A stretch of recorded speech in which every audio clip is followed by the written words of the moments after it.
Hello everyone, welcome to streaming knowledge. आज हम periodic properties शुरू करने वाले हैं, तो उसका ये फर्स्ट लेक्चर है और इसमें हम ये सारे टॉपिक्स कवर करेंगे।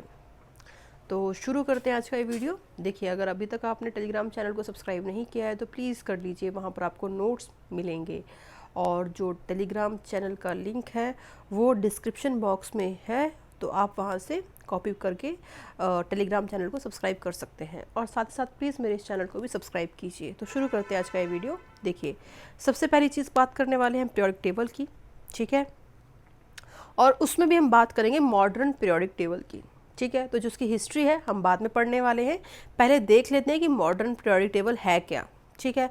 तो जो मॉडर्न पीरियोडिक टेबल है उसमें क्या है, 18 ग्रुप्स है, ठीक है। क्या बोल दिया मैंने, 18 ग्रुप्स हैं। ग्रुप्स मतलब क्या होगा, वर्टिकल कॉलम्स होगा, ठीक है। तो ऐसे वर्टिकल कॉलम्स कितने हैं, 18 हैं। वहीं पर पीरियड्स कितने हैं, 7 हैं। तो पीरियड्स मतलब क्या है, हॉरिजॉन्टल रोज हैं, मतलब कुछ इस तरीके से। तो मतलब क्या हो गया कि वर्टिकल जो तुम्हारे पास होंगे कॉलम्स उनको हम बोल देंगे ग्रुप्स, और जो हॉरिजॉन्टल कॉलम्स होंगे उनको तुम बोल दोगे पीरियड्स। और वर्टिकल कितने होंगे, तो 18 होंगे, और वहीं पर जो हॉरिजॉन्टल होंगे वो 7 होंगे। अगली चीज़ कि अगर आपको किसी एलिमेंट की पोजीशन बतानी है मॉडर्न पीरियोडिक टेबल के अंदर, तो आपको किस किस चीज़ का पता होना चाहिए। तो सबसे पहली चीज़ पीरियड का पता होना चाहिए, दूसरी चीज़ ग्रुप का पता होना चाहिए। तो अगर आपको पीरियड या ग्रुप का पता होता है तो उस केस में आप एलिमेंट फाइंड आउट कर सकते हो कि वो एलिमेंट कहाँ पर होगा पीरियोडिक टेबल के अंदर, ठीक है। अब नेक्स्ट चीज़ कि अगर पीरियोडिक पीरियड और ग्रुप अगर आपको फाइंड आउट करना है तो उसके लिए आपको क्या चाहिए होगी, तो उस एलिमेंट की इलेक्ट्रॉनिक कॉन्फ़िगरेशन आपको चाहिए होगी। उस इलेक्ट्रॉनिक कॉन्फ़िगरेशन के थ्रू आप पीरियड और ग्रुप का पता कर सकते हो, ठीक है। एग्जांपल्स देखते हैं जरा हम यहाँ पर। देखो, सबसे पहली चीज़ कि पीरियड का कैसे पता चल कर पाओगे आप, तो सबसे पहले आप क्या करोगे, इलेक्ट्रॉनिक कॉन्फ़िगरेशन लिखोगे और उस इलेक्ट्रॉनिक कॉन्फ़िगरेशन में जो हाईएस्ट वैल्यू होगी प्रिंसिपल क्वांटम नंबर की, क्या बोला मैंने, highest value of principal quantum number. जैसे इसमें क्या है, देखो 1 भी है, 2 भी है, लेकिन 3 क्या है, इसमें हाईएस्ट वैल्यू है किसकी, प्रिंसिपल क्वांटम नंबर की, राइट। तो इसमें जो पीरियड होगा वो क्या हो जाएगा, 3 हो जाएगा। सिंपल सी चीज़ है, ठीक है। तो पीरियड क्या होगा आपके पास, हाईएस्ट वैल्यू होगी प्रिंसिपल क्वांटम नंबर की। नेक्स्ट चीज़ देखो, इसमें जो ग्रुप होगा, ग्रुप कैसे डिसाइड कर पाओगे आप, तो जो ग्रुप होगा it is decided by last electron, ठीक है। लास्ट इलेक्ट्रॉन के थ्रू जो है आप ग्रुप का पता कर सकते हो। देखो कैसे, अगर जो लास्ट इलेक्ट्रॉन है वो अगर एस सबशेल में है, ठीक है, क्या बोल दिया मैंने, अगर लास्ट इलेक्ट्रॉन एस सबशेल में है तो जितने नंबर ऑफ इलेक्ट्रॉन प्रेजेंट होंगे उस लास्ट सबशेल में उतना ही क्या हो जाएगा, ग्रुप हो जाएगा। मतलब अगर एस में अगर 1 है तो मीन्स क्या हो जाएगा, 1 हो जाएगा ग्रुप। अगर एस में 2 है तो मैक्सिमम ग्रुप जो ग्रुप होगा वो क्या हो जाएगा, 2 हो जाएगा। और आपको पता है कि एस जो है उसमें मैक्सिमम इलेक्ट्रॉन्स कितने हो सकते हैं, एस में 2 ही हो सकते हैं ना, एक ऑर्बिटल होती है एस में, और इस ऑर्बिटल में 2 ही इलेक्ट्रॉन मैक्सिमम पॉसिबल है, राइट। तो हम क्या बोल सकते हैं कि जो एस में 1 या 2 इलेक्ट्रॉन्स होंगे वो हमें बताएंगे कि ग्रुप जो है वो 1 या 2 है, ठीक है। इतनी बात क्लियर होगी। थोड़ा सा आगे बढ़ते हैं हम लोग। अगर सपोज करो जो लास्ट इलेक्ट्रॉन है अगर वो पी सबशेल में है तो कैसे पता कर पाओगे आपकी कौन सा ग्रुप है, तो आपको क्या करना है, उस इलेक्ट्रॉन के अंदर 12 ऐड कर देना है। क्या बोला मैंने कि जो लास्ट इलेक्ट्रॉन होगा उसके अंदर 12 ऐड कर देना है, 12 ऐड कर देना है। जो आंसर आएगा वो आपका ग्रुप हो जाएगा। एग्जांपल देखिए यहाँ पर, एल्यूमिनियम 13 एटॉमिक नंबर होता है, बिल्कुल होता है। इसके आपने क्या किया, इलेक्ट्रॉनिक कॉन्फ़िगरेशन लिख ली, 1s2 2s2 2p6 3s2 3p1 लिख लिया, सही है।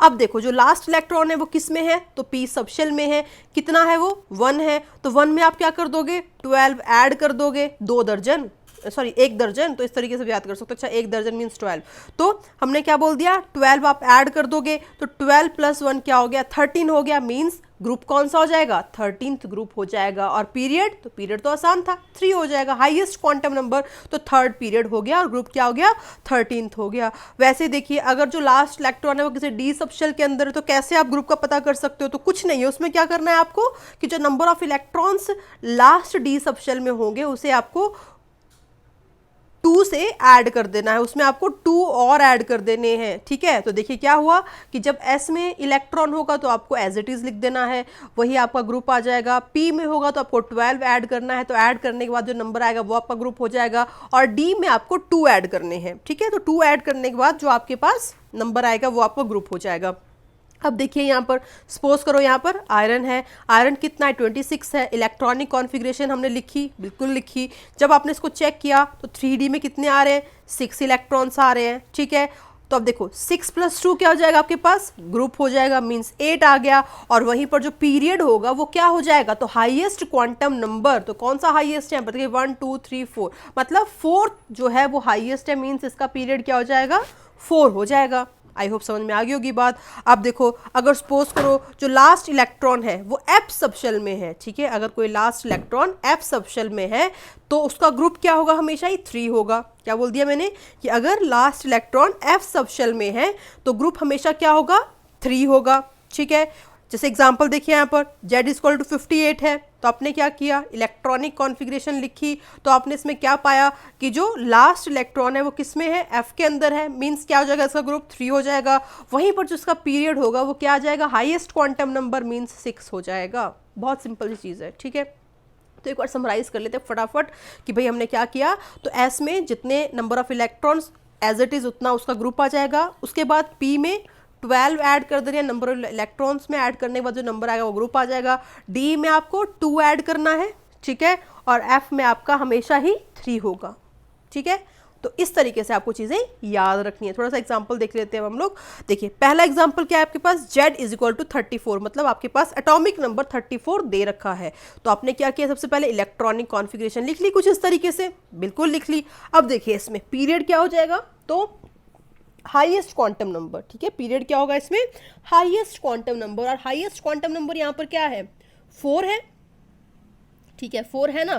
तो 4 इसका क्या हो गया, पीरियड हो गया। और वहीं पर जो ग्रुप होगा तो लास्ट किस में आ रहा है, P में आ रहा है।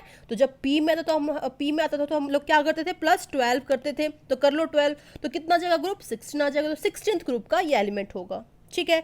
अगली चीज देखो यहाँ पर Z = 102 है, तो आपने क्या किया, सबसे पहले इलेक्ट्रॉनिक कॉन्फ़िगरेशन लिख ली भाई। सबसे ज्यादा हाईएस्ट क्वांटम नंबर क्या आ रहा है, देखो इसमें 7 आ रहा है, तो 7 इसका क्या आ जाएगा, पीरियड आ जाएगा। वहीं पर जो ग्रुप होगा, ग्रुप में देखिए लास्ट क्या है, F है, तो ग्रुप मतलब हमेशा ही क्या होगा, 3 होगा। तो ग्रुप क्या आ गया हमारे पास, 3 आ गया। अब देखिए एक एक्सेप्शन कुछ इस तरीके की हो सकती है कि सपोज करो आपने क्या किया, क्रोमियम लिया और क्रोमियम की कॉन्फ़िगरेशन लिख दी, ठीक है। क्रोमियम के केस में आप कॉन्फ़िगरेशन कैसे लिखते हो, स्टेबिलिटी के कारण आप क्या करते हो कि जो S में 2 इलेक्ट्रॉन्स थे उसमें से आप एक इलेक्ट्रॉन उठाकर D में डाल देते हो। क्यों डालते हो, क्योंकि जो हाफ फिल्ड होते हैं या फुली फिल्ड होते हैं वो ज़्यादा स्टेबल होते हैं एज कंपेयर टू अदर्स, ठीक है। तो हमने क्या किया, इसमें से 4s का एक इलेक्ट्रॉन उठाकर 3d5 में डाल दिया, क्योंकि इससे क्या होगा, जो क्रोमियम है वो एक्सेप्शनली स्टेबल हो जाएगा, ठीक है। लेकिन जो ओरिजिनल इसकी इलेक्ट्रॉनिक कॉन्फ़िगरेशन थी वो तो ये थी ना भाई, ये तो हमने स्टेबिलिटी के चक्कर में लिखी। तो हमें क्या करना है, जब भी ऐसा कोई केस आता है तो उस केस में हमें इसकी ओरिजिनल इलेक्ट्रॉनिक कॉन्फ़िगरेशन को लेना है, ठीक है। क्या बोल दिया मैंने कि अगर ऐसा कोई एक्सेप्शन वाला केस आता है तो उस केस में आपको क्या करना है, उस एलिमेंट की ओरिजिनल इलेक्ट्रॉनिक कॉन्फ़िगरेशन को लेना है। तो उसमें ओरिजिनल कॉन्फ़िगरेशन क्या हो गई, ये वाली हो गई, ठीक है। तो इसमें पीरियड क्या आ जाएगा, ऑब्वियसली हाईएस्ट क्वांटम नंबर, तो क्या आ गया, 4 आ गया। वहीं पर ग्रुप क्या आ जाएगा, 4 + 2 कर लो तो कौन सा आ जाएगा, 6 आ जाएगा। 7 नहीं करना है, गलत हो जाएगा, ठीक है। आई होप क्लियर हो गया होगा। अब आगे चलते हैं हम लोग। अब देखो जैसे कॉपर 29 है, तो कॉपर 29 की इलेक्ट्रॉनिक कॉन्फ़िगरेशन आप क्या लिखोगे भाई, यही लिखते हो। क्यों लिखते हो, बिकॉज ये वाली ज़्यादा स्टेबल है as compare to this one. लेकिन जब आपको पीरियड या ग्रुप बताना है तो आपको ये नहीं लिखनी है, कौन सी लिखनी है, ये वाली लिखनी है, ठीक है। जब आपने ये वाली लिखी, इसका मतलब क्या हुआ, इसका मतलब कि जो आपका पीरियड होगा वो 4th होगा, लेकिन जो ग्रुप होगा वो क्या हो जाएगा, 9 + 2 कितना हो जाएगा, 11 हो जाएगा, ठीक है। इतनी बात क्लियर हो गई। अब वैसे आप खुद से z इक्वल टू 39 कैलकुलेट करिएगा, z इक्वल टू 54 कैलकुलेट करिएगा, ये आपके लिए घर के लिए होमवर्क है, ठीक है। तो ये आप खुद से कैलकुलेट करेंगे, ठीक है, ये मैं नहीं करवाऊंगी, आप खुद से कर सकते हैं, ठीक है, प्रैक्टिस के लिए मैं आपको दे रही हूँ। अब देखिए अगली चीज़ यहाँ पर देखिए, IUPAC nomenclature of elements in modern periodic table having atomic number greater than और इक्वल्स टू 100, मतलब अगर किसी भी एटम का एटॉमिक नंबर इक्वल टू 100 है या ग्रेटर देन 100 है तो उस केस में आप उस एलिमेंट का नाम कैसे लिखोगे, ये बात है कि सपोज करो 101 एटॉमिक नंबर आ गया, 102 आ गया, 103 आ गया, 100 ही आ गया, 120 आ गया, 130 आ गया, तो उसका आप नाम कैसे लिखोगे, उसके बारे में बात कर रहे हैं हम लोग, ठीक है। तो उसके लिए कुछ रूल्स हैं। क्या रूल्स है कि हर एलिमेंट को आप क्या करोगे, 3 अल्फ़ाबेट्स में रिप्रेजेंट करोगे। कैसे, सपोज करो 100 है तो एक इसके लिए होगा, एक इसके लिए होगा, एक इसके लिए होगा, तो क्या हो गया, 3 अल्फ़ाबेट्स हो गए, ठीक है। अगली चीज़, लास्ट में आपको क्या करना है, इसमें ईएम ऐड कर देना है, तो क्या करोगे, 100 में इनके कुछ नाम लिखोगे जो तुम्हें बताऊंगी मैं, लास्ट में इसके ईएम ऐड कर देना है, ठीक है। अब देखो नाम देख लेते हैं हम लोग। पहली चीज, अगर 0 होगा तो आपको यूज करना है नील, और नील के लिए सिंबल आ जाएगा एन, ठीक है। अगला, अगर 1 होगा आपके पास तो आपको यूज करना है अन, और अन के लिए आपके पास सिंबल आ जाएगा यू, और 2 होगा तो बाय सिंबल बी, 3 होगा तो ट्राई टी, 4 होगा तो क्वाड क्यू, 5 होगा तो पेंट पी, 6 होगा तो हेग्स एच, एंड 7 होगा तो सेप्ट एस, और 8 होगा तो ऑक्ट ओ, और 9 होगा तो एन ई, ठीक है। तो इस तरीके से आप नाम लिख सकते हो। जैसे सपोज करो आपके पास आया 102, तो कैसे लिखोगे, 1 के लिए क्या हो जाएगा, 1 के लिए भी हमने किया यहाँ पर अन, 0 के लिए नील, और 2 के लिए बाय, और लास्ट में लगा देना है आपको ईएम, लग जाएगा, ठीक है। तो क्या हो गया हमारे पास, अन नील बाय ईएम, तो इसका आयुपिक नाम हो गया ये वाला, और साथ ही साथ इसका सिंबल क्या हो जाएगा, तो आपको क्या करना है, जो ये नाम है उनके स्टार्टिंग वाले अल्फाबेट्स लिख देने हैं। तो क्या आ जाएगा, सबसे पहले यू आ जाएगा, फिर एन आ जाएगा, फिर बी आ जाएगा, तो अन नील बाय ईएम, ठीक है, ये आ जाएगा। आगे चलते हैं थोड़ा सा। अब देखो सपोज करो एटॉमिक नंबर क्या है, 100 है, तो 100 में क्या आएगा, अन नील नील, अन नील नील ईएम, और इसका जो सिंबल है वो क्या आ जाएगा, यू डबल एन, ठीक है। अगला 106 है, तो अन नील और हैक्सियम, ठीक है, और सिंबल क्या जाएगा, यू एन एच। वैसे ही अन अन बाई ईएम, तो यू यू बी।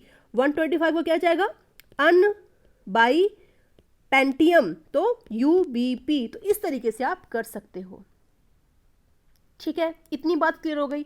अब देखो सपोज करो हमने किया था सो गया पी के सो गया, दारू पी के सो गया, दवाई पी के सो गया, तो ये हम ऑलरेडी कर चुके हैं इलेक्ट्रॉनिक कॉन्फ़िगरेशन वाली क्लास में जब हमने एटॉमिक स्ट्रक्चर किया था। अब क्वेश्चन ये उठता है कि भाई हर पीरियड के अंदर हर इसके अंदर ग्रुप के अंदर कितने इलेक्ट्रॉन्स होंगे, या हर शेल के अंदर या ऑर्बिट के अंदर कितने इलेक्ट्रॉन्स हो सकते हैं। तो देखो क्या किया हमने, 1s 2s 2p 3s 3p 4s 3d 4p 5s 4d 5p 6s 4f 5d 6p 7s। देखो कैसे किया था हमने, सो गया पी के सो गया, दवाई पी के सो गया, दवाई पी के सो गया, फिर दवाई पी के सो गया, या उसके बाद फिर दवाई पी के सो गया। इस तरीके से हमने याद किया था।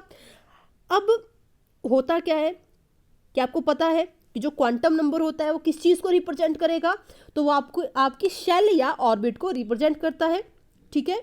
मतलब एटम के शेल या फिर ऑर्बिट को कौन रिप्रेजेंट करता है, तो वो करता है प्रिंसिपल क्वांटम नंबर n, ठीक है। इसका मतलब क्या हुआ कि अगर जो n इक्वल टू 1 है तो यहाँ पर अगर न्यूक्लियस है तो मतलब हम इसके बारे में बात कर रहे हैं, अगर n इक्वल टू 2 है तो मतलब हम इसके बारे में बात कर रहे हैं, अगर n इक्वल टू 3 है मतलब इसके बारे में बात कर रहे हैं। सिंपल चीज़ है, इतनी बात क्लियर हो गई। अब देखो सपोज कर हम लिखा 1s, तो मतलब हम किसके बारे में बात कर रहे हैं, हम फर्स्ट शेल के बारे में बात कर रहे हैं। तो इसमें कितने इलेक्ट्रॉन्स हो सकते हैं, मैक्सिमम 2 ही हो सकते हैं। अब आगे आया 2s 2p, 2s 2p मतलब क्या हो गया कि भाई अब हम इससे अगली वाली के बारे में बात कर रहे हैं। तो 2s 2p के बारे में बात करेंगे तो मतलब कितने इलेक्ट्रॉन्स आ जाएंगे यहाँ पर, तो 2 और 6 मतलब 8 इलेक्ट्रॉन्स आ जाएंगे इसमें। वैसे ही अब क्या हुआ, अगले हमने बात की n इक्वल टू 3 की, मतलब हम थर्ड सेल के बारे में बात कर रहे हैं। तो मतलब 3s 3p मतलब कितना हो गया आपके पास, कितने इलेक्ट्रॉन्स आ जाएंगे यहाँ पर, तो 6 + 2 8 आ जाएंगे। अब देखिए यहाँ पर 4 आ गया, क्या आ गया यहाँ पर, 4 आ गया। तो अब हम बात करेंगे फोर्थ वाली शेल के बारे में, ठीक है। फोर्थ वाली शेल के बारे में बात करेंगे। तो कितने इलेक्ट्रॉन्स आ जाएंगे यहाँ पर 2, 10, 6, कितना आ गया यहाँ पर 18 आ गया। अब देखिए यहाँ पर आ गया 5s, 5s means fifth period या 5 शेल, ठीक है। तो मतलब कितने इलेक्ट्रॉन्स आ गए यहाँ पर 5s, 4d, 5p कैलकुलेट कर लो, फिर से कितने आ जाएंगे 18 आ जाएंगे। वैसे जैसे यहाँ पर 6 से शुरू हुआ, इसका मतलब क्या हो गया, हम अब 6 शेल या ऑर्बिट के बारे में बात कर रहे हैं, 6 पीरियड के बारे में बात कर रहे हैं। तो यहाँ पर कितने इलेक्ट्रॉन्स होंगे तो कैलकुलेट कर लो, 14 + 10 + 6 + 2, ठीक है। तो कर सकते हो ना। तो आपके पास कितने जाएंगे 32 इलेक्ट्रॉन्स। तो इस तरीके से आप number of electrons in particular shell जो है कैलकुलेट कर सकते हो, ठीक है। आगे चलते हैं हम लोग, यही सब कुछ यहाँ पर लिखा हुआ है, ठीक है, कि फर्स्ट पीरियड में सिर्फ 2 ही एलिमेंट होते हैं, शॉर्टेस्ट पीरियड है, सेकंड और थर्ड पीरियड के अंदर 8 एलिमेंट होते हैं, शॉर्ट पीरियड है, और फोर्थ और फिफ्थ पीरियड के अंदर 18 एलिमेंट होते हैं, सिक्स्थ पीरियड के अंदर 32 एलिमेंट्स होते हैं, लॉन्गेस्ट पीरियड है, और सेवन्थ पीरियड के अंदर सेवन्थ पीरियड जो है इनकम्प्लीट है, ठीक है। ये चीज़ हो गई, ठीक है। चलो आगे बढ़ते हैं हम लोग। अब देखो पीरियोडिक टेबल, ठीक है। तो पीरियोडिक टेबल होता क्या है, ऑब्वियसली क्या हो रहा है इसमें, आप एलिमेंट्स को अरेंज कर रहे हो एक सिस्टमैटिक वे के अंदर, ठीक है। तो यहाँ पर वही लिखा है कि it is the systematic tabular way of arranging the elements discovered, ठीक है। तो जो एलिमेंट डिस्कवर हुए हैं उनको आप क्या कर रहे हो, एक सिस्टमैटिक टेबुलर फॉर्म में अरेंज कर रहे हो, उसको हम बोल रहे हैं पीरियोडिक टेबल, ठीक है। अब देखो हिस्ट्री की बात करते हैं कि किस तरीके से आपके सामने पीरियोडिक टेबल आया, या जो आज हम मॉडर्न पीरियोडिक टेबल यूज़ करते हैं वो कैसे एग्जिस्टेंस में आया, ठीक है। उसके पहले पहले क्या क्या हुआ। तो देखो सबसे पहले कौन आया, प्राउस्ट करके एक साइंटिस्ट आए। जो प्राउस्ट थे उन्होंने क्या किया, एलिमेंट्स को इन टर्म ऑफ हाइड्रोजन बताया। उन्होंने क्या बोला कि भाई लिथियम है, इसका मतलब क्या हो गया 3 हाइड्रोजन, या अगर हीलियम है मीन्स 2 हाइड्रोजन, अगर बेरिलियम है मीन्स 4 हाइड्रोजन, समझ रहे हो बात, ये मतलब हो गया। तो मतलब ही classified the elements as aggregates of hydrogen atom and their properties are integral multiple of hydrogen. तो प्राउस्ट ने क्या किया, एलिमेंट्स को हाइड्रोजन के एग्रीगेशन के इक्वल जो है तुम बोल सकते हो, या हाइड्रोजन का यूज करके उनको एक्सप्लेन करने की कोशिश की। वहीं पर उसके बाद आया लेवॉइजर। जो लेवॉइजर है उसको हम क्या बोलते हैं, फादर ऑफ केमिस्ट्री बोल देते हैं। तो लेवॉइजर ने क्या किया कि जो मेटल्स थे, सॉरी जो एलिमेंट्स थे उनको as a metals and as a non metals arrange किया। क्या बोल दिया मैंने, उसने क्या किया, एलिमेंट्स को as a metal and non metal जो है अरेंज किया। उसने बोल दिया कि जो मेटल्स होते हैं दे आर इलेक्ट्रोपॉजिटिव एलिमेंट्स, ठीक है, और वहीं पर जो नॉन मेटल्स हैं वो इलेक्ट्रोनेगेटिव एलिमेंट्स होंगे। तो उसने क्या कर दिया, एलिमेंट्स को अकॉर्डिंग टू मेटेलिक और नॉन मेटेलिक करेक्टर के हिसाब से अरेंज कर दिया, ठीक है। अगला देखिए यहाँ पर डोवर्नियर्स ट्राइड, उसके बाद कौन आ गया, डोवर्नियर आ गया। उसने क्या किया, उसने एलिमेंट्स को अरेंज किया इन द पेयर ऑफ 3 के पेयर में, मींस ट्राइड जिसको बोल दिया गया।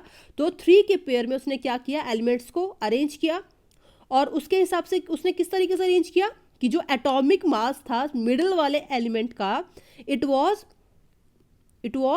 The average of atomic mass of other 2 element. मतलब अगर तुम 39 + 7 का एवरेज कर लो तो आपके पास कितना आएगा, कर लो कैलकुलेट, कितना आएगा, देखो 46 / 2 तो कितना आ गया आपके पास 23, तो मतलब 23। मतलब उसने क्या बोला कि किस तरीके से एलिमेंट्स को अरेंज किया, उसने क्या किया कि इस तरीके से अरेंज किया कि जो फर्स्ट और थर्ड एलिमेंट था जब वो उनका एवरेज कर रहा था, उनके एटॉमिक मास का जब वो एवरेज कर रहा था, तो वो सेंटर एलिमेंट के एटॉमिक मास के बराबर आ रहा था। तो ये किसने कर दिया, डोवर्नियर ट्राइड्स ने कर दिया। वैसे और एग्जांपल भी हैं, बेरिलियम, मैग्नीशियम, कैल्शियम, या कैल्शियम, स्ट्रोंशियम, बेरियम, या आप घर में जाके अपने घरों में जाकर क्या कर सकते हो, आप इनकी वैल्यू को मतलब निकाल के देख सकते हो कि सही बोल रहा है कि नहीं बोल रहा है, ठीक है। तो इसने और भी ट्राइड्स कुछ इस तरीके से दे दिए, तो याद रखना है डोवर्नियर ने क्या बोला। अब देखो आगे चलते हैं, न्यूलैंड्स लॉ ऑफ ऑक्टेव, ठीक है। देखो सबसे पहली चीज़, ये पहला साइंटिस्ट था, ठीक है, जिसने एलिमेंट की पीरियोडिक प्रॉपर्टीज़ के बारे में आइडिया दिया। मतलब कि जो एलिमेंट्स होते हैं उनकी जो प्रॉपर्टीज़ होती हैं they are periodic in nature. मतलब आफ्टर सम टाइम्स जो एलिमेंट्स होंगे उनकी आपको सेम प्रॉपर्टीज़ देखने को मिलेंगी, ठीक है। ये किसने बोल दिया, ये न्यूलैंड ने बोला, और पहला एक साइंटिस्ट बना जिसने ये आइडिया दिया। और दूसरी चीज़ कि उसने क्या किया, उन पीरियोडिक प्रॉपर्टीज़ जो थी एलिमेंट्स की उनको रिलेट किया एटॉमिक मास के साथ। ठीक है, क्या बोल दिया मैंने, एटॉमिक मास के साथ उनको रिलेट किया। मतलब अगर सपोज करो कोई एलिमेंट है 2 है 4 है 6 है 8 है, तो उसने बोल दिया कि जो नेक्स्ट एलिमेंट होगा जिसका मास जो होगा 10 होगा, उसकी प्रॉपर्टीज जो हैं वो 2 के बराबर होंगी। मतलब उसने क्या किया कि जो पीरियोडिसिटी थी एलिमेंट्स की उसको with respect to atomic mass of element study किया। ठीक है, तो ये चीज़ तो आपको याद रखनी है। और सबसे पहले उसी ने इस चीज़ का आइडिया दिया। अब देखो उसने क्या बोल दिया कि एलिमेंट्स को उन्होंने क्या किया कि एटॉमिक मास के इंक्रीजिंग ऑर्डर में अरेंज किया। जैसे पहले लिथियम किया, बेरिलियम किया, boron, carbon, nitrogen, oxygen, fluorine. तो उसने क्या किया कि जो एलिमेंट्स थे उनको increasing order of mass arrange किया। ठीक है, तो क्या पाया उसमें कि जो 8th एलिमेंट था उसकी प्रॉपर्टीज जो थी वो फर्स्ट वाले से रिजेंबल कर रही थी। समझ रहे हो बात? देखो इसने हाइड्रोजन के बारे में नहीं बताया, हीलियम के बारे में नहीं बताया, मींस नोबल गैसेस के बारे में नहीं बताया, बट हाँ ये ज़रूर बोल दिया कि इनको अगर छोड़ दो तो उसके अलावा जो फर्स्ट एलिमेंट जो था उसकी प्रॉपर्टी जो थी वो 8 से मैच कर रही थी। ठीक है, या देखो यहाँ पर जो सोडियम है उसकी पोटाशियम के साथ मैच कर रही थी। लेकिन जो ये उसने बोला ये सिर्फ कहाँ तक वैलिड था, कितने एटॉमिक नंबर तक वैलिड था, ये सिर्फ आप बोल सकते हैं, यहाँ पर लिखा भी हुआ है, ये सिर्फ आपका नहीं लिखा है, ये सिर्फ आपका फर्स्ट 20 तक ही वैलिड था, बाद में ये वैलिड नहीं था। ठीक है, तो यहाँ पर ऑक्टेव क्यों बोला गया है, क्योंकि देखो जैसे सारे गामा पा होता है ना कि आफ्टर 7th के बाद वो रिपीट करता है सारे गामा पाधा निसा सानी धापा मागा रेसा, तो वैसे ही क्या हो रहा था इसमें, ये एलिमेंट्स की प्रॉपर्टीज जो थी वो रिपीट कर रही थी आफ्टर 7th, इसलिए इसने बोल दिया न्यूलैंड लॉ ऑफ ऑक्टेव। ठीक है, तो ये चीज़ हो गई। अब देखिए अगली चीज़ drawback, valid up to calcium, देखिए लिखा हुआ है कैल्शियम तक ही वैलिड था, मींस 20 तक ही वैलिड था, जो आज का मॉडर्न पीरियोडिक टेबल है उसका 20 तक ही वैलिड था। अगली चीज़ इनर्ट गैसेस के बारे में कुछ बताया ही नहीं। ठीक है, क्योंकि उस टाइम पर डिस्कवर ही नहीं हुई थी तो बताता बेचारा कहाँ से, तो ये हो गया। उसके बाद जो इसका ये लॉ था, it was worked good for lighter elements but heavier elements के लिए ये वैलिड नहीं हो पाया। ठीक है, तो ये एक चीज़ हो गई। अब थोड़ा सा आगे बढ़ते हैं हम लोग। देखो अगली है हमारे पास लूथर मेयर क्लासिफिकेशन। जो लूथर मेयर क्लासिफिकेशन था उसने क्या किया, एटॉमिक वॉल्यूम को कैलकुलेट किया। ठीक है, by dividing atomic mass by density. क्या बोल दिया हमने कि उसने क्या किया, एटॉमिक वॉल्यूम को कैलकुलेट किया by dividing atomic mass by density, और जो उसके पास कैलकुलेशंस आई उसने क्या किया, उनको ग्राफ के थ्रू प्लॉट किया। मतलब उसने क्या किया, एटॉमिक वॉल्यूम और एटॉमिक मास का ग्राफ प्लॉट कर लिया। ठीक है, जब उसने ग्राफ प्लॉट किया तो उसके पास कैसा आया ग्राफ, कुछ इस तरीके से ग्राफ आ गया। ठीक है, तो बस आपको यहाँ पर एक चीज़ याद रखनी, जो क्वेश्चन आ सकता है कि पीक के ऊपर कौन से एलिमेंट थे, या फिर पीक के डिसेंडिंग में कौन से एलिमेंट थे, या फिर पीक के असेंडिंग में कौन से एलिमेंट थे, या फिर जो वैली है या बॉटम है यहाँ पर कौन से एलिमेंट थे। ठीक है, तो देखो उसने क्या बोला कि जो सिमिलर एलिमेंट्स होंगे वो सिमिलर पोजीशंस को ऑक्यूपाई करेंगे ग्राफ में। मतलब अगर हम बात करते हैं डी ब्लॉक एलिमेंट्स की या ट्रांजिशन एलिमेंट्स की तो वो हमेशा बॉटम पे ही रहेंगे, या अगर हम बात करते हैं एल्कली मेटल्स की तो वो हमेशा टॉप पे ही रहेंगे, या फिर हम बात करते हैं हेलोजन्स की तो वो असेंडिंग में ही रहेंगे, या फिर हम बात करते हैं एल्कली अर्थ मेटल की तो वो डिसेंडिंग में ही रहेंगे। तो समझ रहे हो बात, ये उसने बोल दिया। ठीक है, अब देखो यहाँ पर लिखा भी है, alkali metals occupy crest of the graphs, alkali earth metal occupying position in the middle of descending position of the graph. ठीक है, अगला देखो यहाँ पर halogens occupy position in the ascending portion of the graph, मतलब यहाँ करेगा, और ट्रांजिशन मेटल्स जो होंगे वो क्या करेंगे, बॉटम को ऑक्यूपाई करेंगे। तो उसने क्या किया, इस चीज़ को बताया। ठीक है, ये चीज़ हो गई। आगे चलते हैं, मेंडलीव्स पीरियोडिक टेबल। ठीक है, मेंडलीव्स ने जो पहले ऑक्टेव ने बोला उसी को ही आगे थोड़ा सा एक्सटेंड किया। ऑक्टेव ने क्या बोला था कि periodic properties of elements are periodic function of their atomic mass, यही चीज़ बोली थी, लेकिन आगे जो है मेंडलीव ने उसको ज़्यादा डिटेल में बता दिया। ठीक है, तो यहाँ पर भी क्या हुआ, उसने क्या किया, उसने जो पीरियोडिसिटी थी प्रॉपर्टीज़ की एलिमेंट्स की उसको एक्सप्लेन किया with the function of atomic mass. इतनी बात क्लियर हो गई। अब उसने भी सेम चीज़ ली कि जो वर्टिकल होंगे वो ग्रुप्स बोल दिए, और जो हॉरिजॉन्टल होंगे वो क्या बोल दिया, उनको पीरियड्स बोल दिया। मतलब जो वर्टिकल कॉलम्स थे they were known as groups, and जो हॉरिजॉन्टल रोज थे they were known as periods, जैसे आज होता है। ठीक है, वहीं से शुरुआत हुई थी। अब देखो आगे चलते हैं। लेकिन जो मेंडलीव पीरियोडिक टेबल था उसने क्या किया, 7 पीरियड और 8 ग्रुप्स जो है बनाए। ठीक है, आज के टाइम पर क्या है, कितने हैं ये तो आपको पता ही है यार। ठीक है, 18 + 7 है, राइट। लेकिन उसने क्या किया, पूरे के पूरे पीरियोडिक टेबल को 7 पीरियड और 8 ग्रुप्स में अरेंज कर दिया। ठीक है, ग्रुप्स कुछ इस तरीके से रोमन में उसने लिखे 1 2 3 4 5 6 7 8। ठीक है, और साथ में एक 0 ग्रुप भी ऐड कर दिया।